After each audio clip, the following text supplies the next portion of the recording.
Right now, we believe Nancy is still out there. We want her home. Our department, the Sheriff's Department, along with all of our partners at the FBI, have been working around the clock. The sheriff says Savannah Guthrie's mom's abductor may have been on her property for roughly 45 minutes. We need to know, without a doubt, that she is alive and that you have her. We want to hear from you, and we are ready to listen. Please, reach out to us. The specific details about the alleged ransom notes unveiled for the first time by law enforcement. We're on the case presented by Law&Crime. I'm Chris Stewart.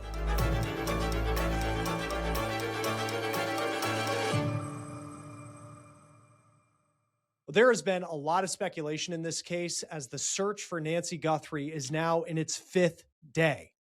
Do you have reason to believe that she's still out there alive, or are you fearful of the worst case scenario here, that she won't be found alive? Well, I'm certainly fearful of that.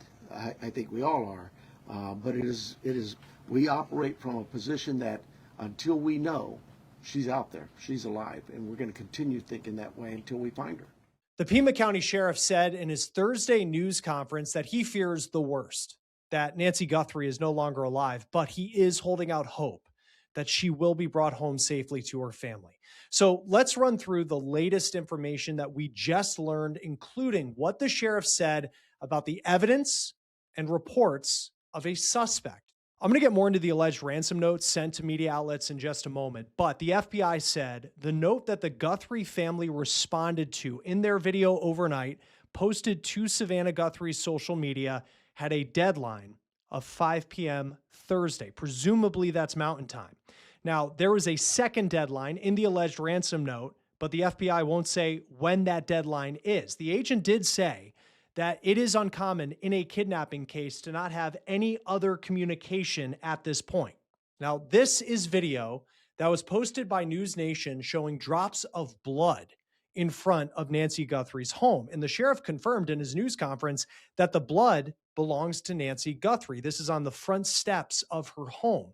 The sheriff also said that they have sent other pieces of DNA to a lab, and those pieces of evidence are still being analyzed. The sheriff would not go into details. He would not say whether more blood was found inside the house or on the property. The sheriff also brought up reports that there was forced entry into the home, and he pushed back on that, but he didn't go deeper into how the suspect may have entered Nancy Guthrie's house.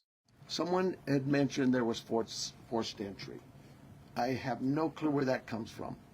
We have been very consistent. We are not discussing that at all, whether it's forced entry or not forced entry. That is something we're just not discussing. So I don't know where anybody got that information.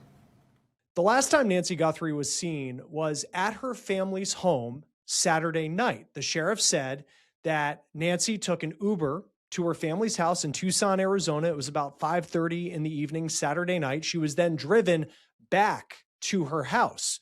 Now, here's a timeline that the sheriff put up on a screen during this news conference, laying out the last known whereabouts of Nancy Guthrie. The sheriff says that Nancy's garage door opened at 9:48 in the evening, and that's when she's being brought back home after dinner at her family's home in Tucson. Her daughter, Annie, lives in Tucson.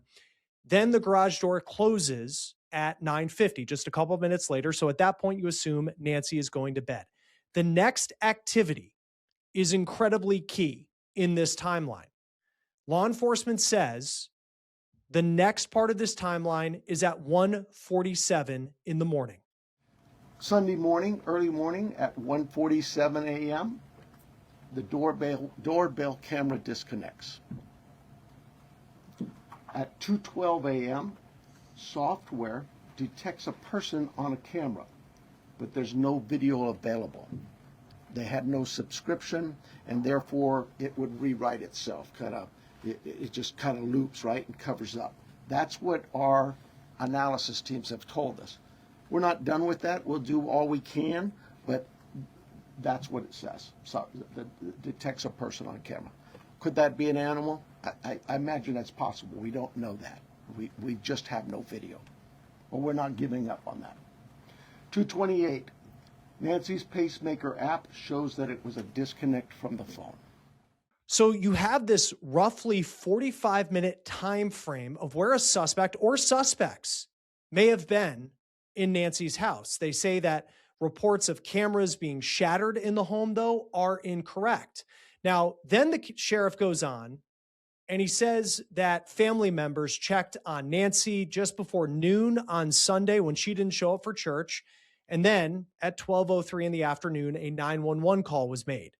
Now, Wednesday night, law enforcement returned to Nancy Guthrie's home. And this is video per News Nation of law enforcement actually returning and putting crime scene tape back up. They had already processed Nancy Guthrie's house, but the sheriff says now that more members of law enforcement are involved, specifically federal members of law enforcement, now they're helping with the case and they needed to go back and look at more information. Now, he wouldn't say specifically what that would be. Now, the sheriff also confirmed that the car of Nancy's daughter, Annie, that has been seized, but the sheriff has passed that part up as just standard procedure of processing evidence. Now, the sheriff goes on to say that the reports that have been out there about a possible suspect, the term prime suspect has been out there, person of interest in this case. This is how the sheriff is responding to that. Suspects. I know there's been a lot out there about suspects, and I want to be very clear. At this time, we have not identified a suspect or a person of interest in this case. We are working our best to do that. But to be clear, we have nobody of interest or any suspects that you would consider a prime suspect. We're just not there. We're not there yet. Now, with that, the sheriff would not say whether they have ruled out anyone as a suspect in this case. So still staying very vague on that point. Now, media members also say that they saw members of law enforcement at Annie Guthrie's Tucson area home Wednesday night as well. And for the first time in a news conference, authorities addressed reports, alleged ransom letters being sent to local media outlets in Arizona, as well as some larger outlets, most notably TMZ. Next, regarding the ransom letter. We are aware of a ransom letter that was sent to the local media and then to national outlets. As with every lead, we are taking it seriously. We are in communication with the family, and while we advise and recommend from a law enforcement perspective, any action taken on any ransom is ultimately decided by the family. Thank you to those in the community that have called in tips. For anyone out there that may have information, no matter how small you think it may be, please report it. You can do so by calling 1-800-CALL-FBI or online at tips.fbi.gov.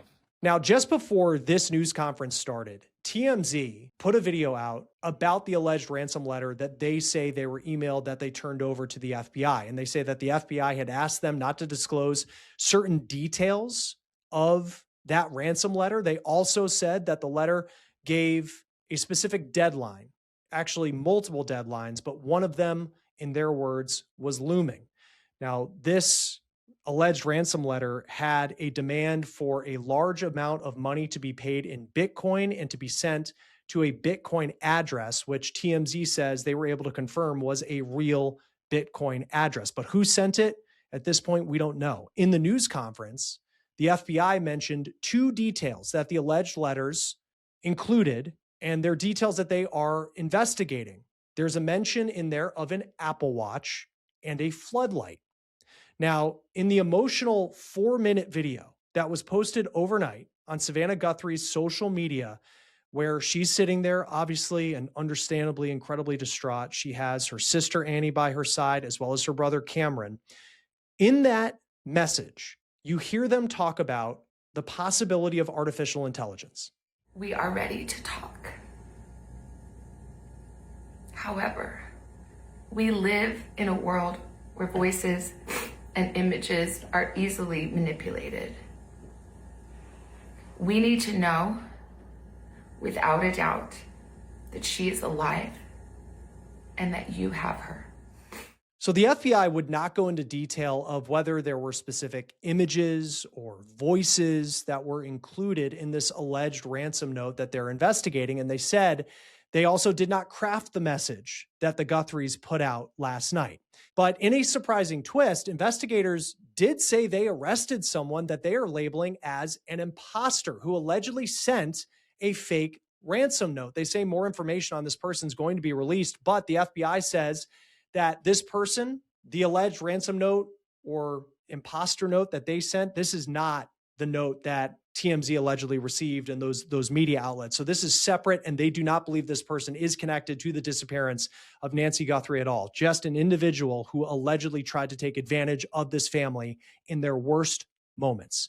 Now, the FBI also said that information about the Apple Watch, which was found reportedly next to Nancy's bed on a charger, that had been in the media already. And floodlights and anything related to those could be seen from the street where media have been parked for the last couple of days. So it's unclear whether those are the specific elements in these ransom notes that only someone who allegedly would have Nancy Guthrie or be involved in this would know about. And it's also important to note that these ransom notes were sent to the media outlets roughly 3 days after Nancy Guthrie was allegedly taken from her home. And that's odd, we have heard from members of law enforcement and experts on these kinds of situations. Authorities also mentioned, again, the medication that is so critical to Nancy Guthrie's health. You remember the sheriff previously said that if Nancy Guthrie didn't get this specific medicine within 24 hours, that it would be fatal. And we are well past that deadline. The FBI now says it's offering a $50,000 reward for information to find Nancy Guthrie and to arrest the people responsible. The FBI also said that information could be sent to 1-800-CALL-FBI and tips.fbi.gov. Here is more of what the sheriff and authorities had to say today at this news conference. Before we get there, I do have some comments. First of all, I want to begin by offering our condolences to our partners at the state. Department of Public Safety's tragically lost 2 members last night in a helicopter crash up in northern Arizona. So if you would keep them in your prayers, Colonel Glover and his team, I'm sure, would have greatly appreciated it.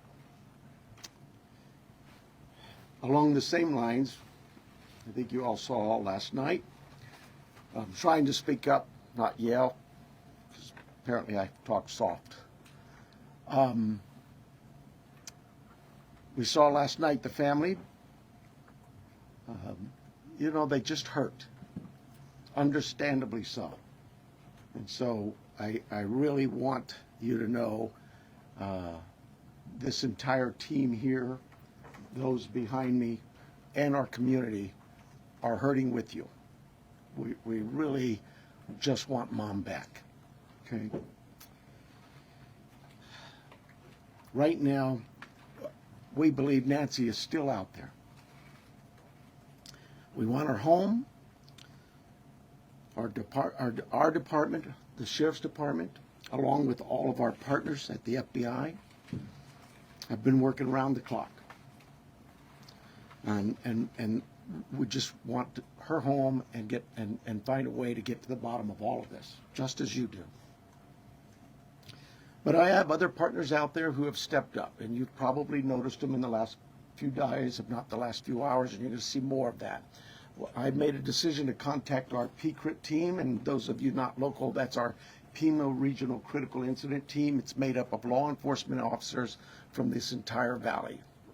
Pasco Yaqui Police Department, Tucson Police Department, Marana Police Department, Oro Valley Police Department, Pima College Police Department, Tucson International Police Department, Sarita Police Department. There's so many of them, and they are going to help us tremendously. And that's really done because we have so much in front of us still, and we're hoping that, I know the FBI has committed a very large number of men and women to partner with us, work side by side with us. We go do an interview, they're going to be there with us. We're going to go look at some evidence or process evidence, they're going to be right there with us. We're sharing every piece of information, all the data we can, to get this thing solved. And it's important that my partners in law enforcement know and understand their roles, because it is very large, complex investigation with a lot of moving parts.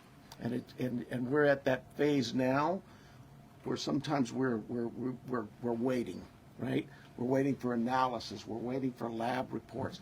But even then, when they come back quickly, for example, some DNA, we rushed what we thought was the best target for DNA. We did a rush through and got some of that back.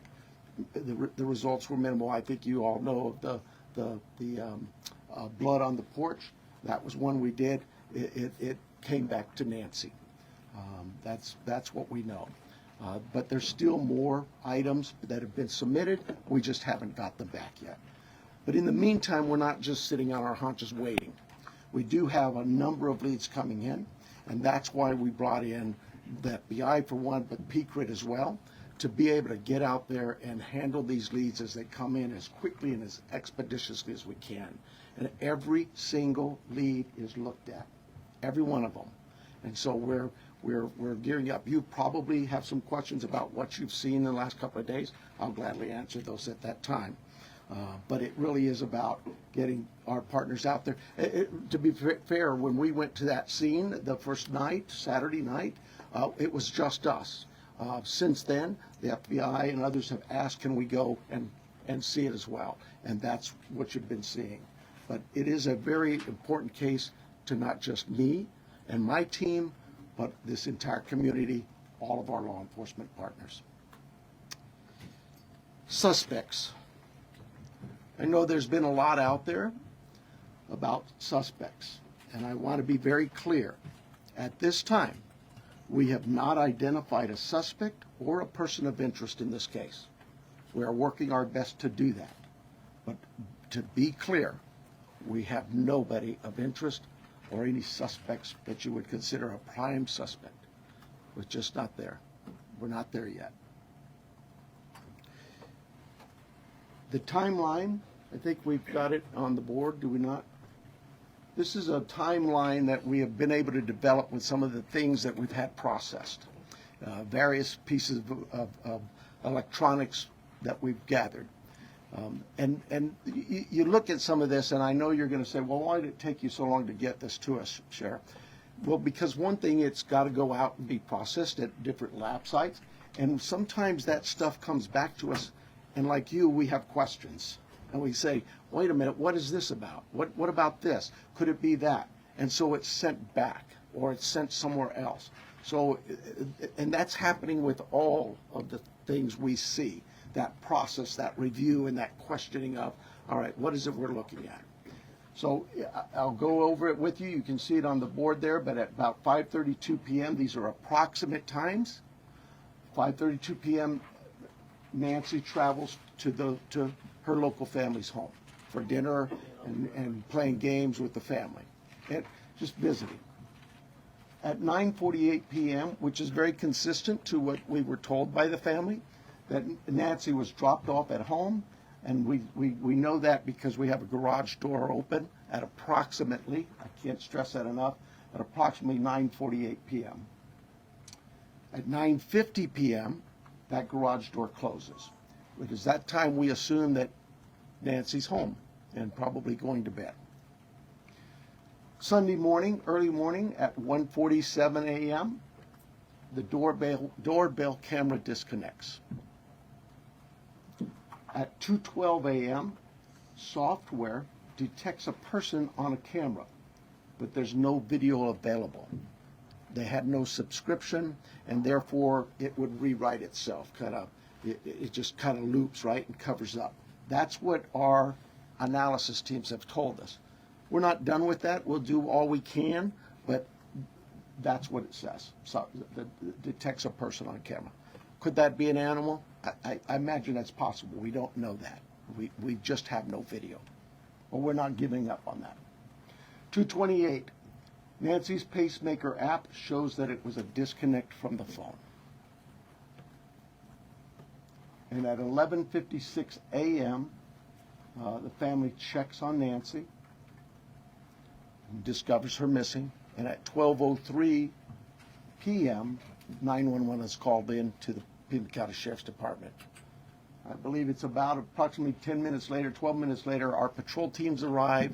They see the scene, and we start our response with our search and rescue teams and our detectives from homicide and various units. In fact, every unit here, I think somebody questioned, how come there's an ICAC member out here, or this member? Everybody in our criminal investigations team is a part of this team and part of this investigative effort. I think with that, let me make sure.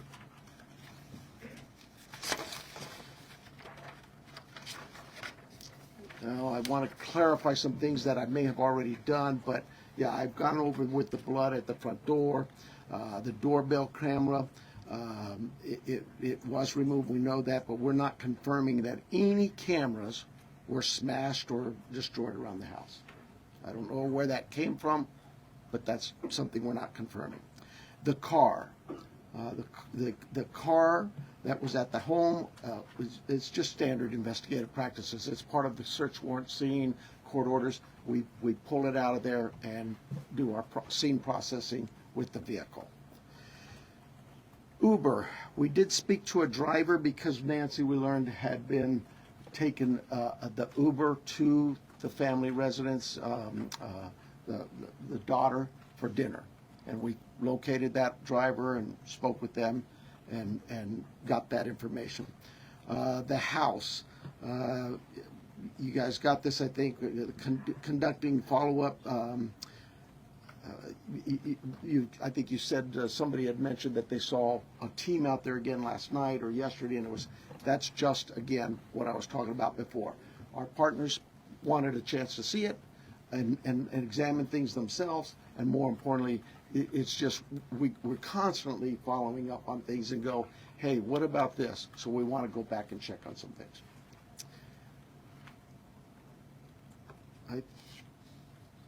Here's the other thing.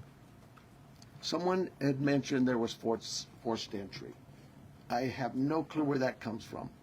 We have been very consistent. We are not discussing that at all, whether it's forced entry or not forced entry. That is something we're just not discussing. So I don't know where anybody got that information.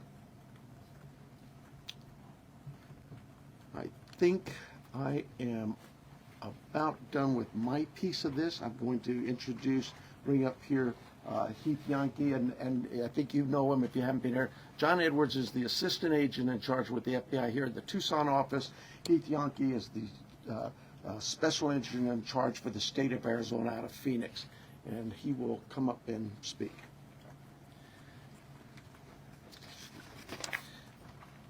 Thank you, Sheriff. Hello, I'm Heath Yankee, the special agent in charge of the FBI's Phoenix Division. First, I want to let the Guthrie family know that our hearts are heavy for them. After seeing your message last night, it is clear that you and your family are in pain. Please know that we are doing everything to bring your mother home.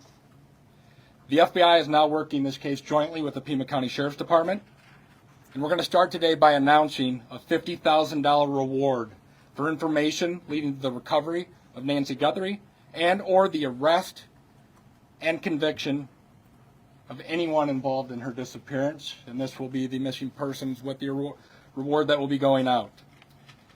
The FBI has agents, analysts, and professional staff employees working day and night with our partners at the Sheriff's Department. We have deployed additional intelligence and agents from our Phoenix office. We have brought in our Critical Incident Response Group from Quantico, Virginia.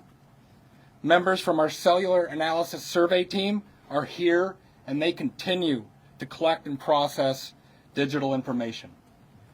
We are actively reviewing and analyzing information from all digital sources, which includes banks, social media companies, phone companies, and any other organizations where a digital footprint could have been captured.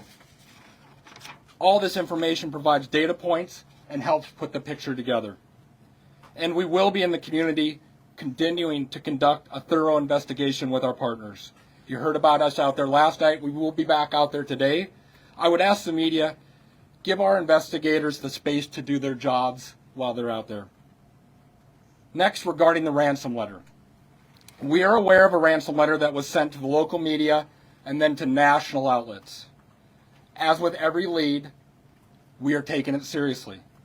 We are in communication with the family, and while we advise and recommend from a law enforcement perspective, any action taken on any ransom is ultimately decided by the family. Thank you to those in the community that have called in tips. For anyone out there that may have information, no matter how small you think it may be, please report it. You can do so by calling 1-800-CALL-FBI or online at tips.fbi.gov. My next message is to those imposters who are trying to take advantage and profit from this situation. We will investigate and ensure you are held accountable for your actions. We have made one arrest related to an imposter ransom demand, and a complaint will be presented to a magistrate judge later today. You will get more on that from the FBI and our U.S. Attorney's Office here in Arizona when it becomes available. To anyone that may be involved, do the right thing. This is an 84-year-old grandma. This is an 84-year-old grandma that needs vital medication for her well-being. You still have the time to do the right thing before this becomes a much worse scenario for you. Please return Nancy home. Thank you. That will do it for On the Case, presented by Law&Crime. Subscribe to us on YouTube and Spotify, and now you can watch episodes of On the Case on Peacock. I'm Chris Stewart. We'll see you next time.